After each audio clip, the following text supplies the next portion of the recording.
Daniel 1. Daniel and Nebuchadnezzar court. During the third year of the king Jehoiakim's reign in Judah, King Nebuchadnezzar of Babylon came to Jerusalem and besieged it. The Lord gave him victory over King Jehoiakim, and Emperor Judah permitted him to take some of the historic objects from the temple of God. So Nebuchadnezzar took them back to the land of Babylonia and placed them in the place of house of his God.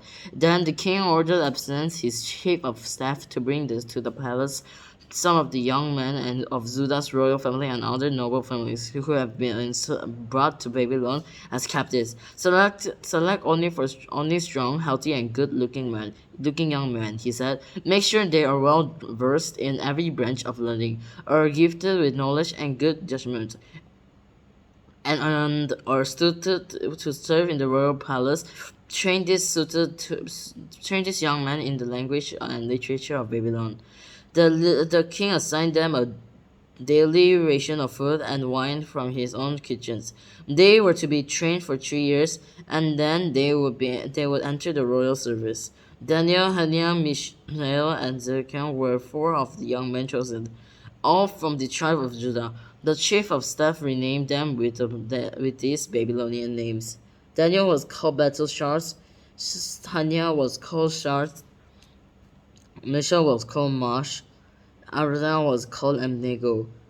But Daniel was determined not to defile himself by eating the food and wine given to them by the king. He asked the chief or staff for permission not to eat this unacceptable food. Now God had given the chief of staff both respect and affection for Daniel, but he responded, I am afraid of my lord the king, who ordered that you eat this food and wine.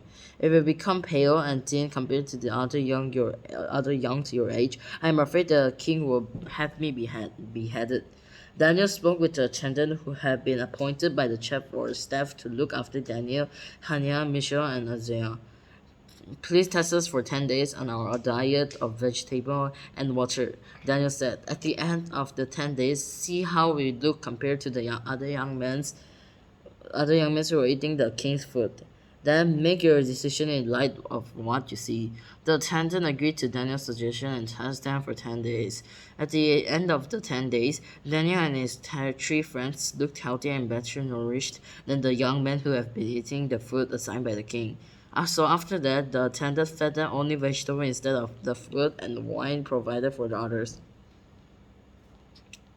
God gave these four young men an unusual appetite for understanding every aspect of literature and wisdom. God gave Daniel the special ability to interpret the meaning of vision and dream.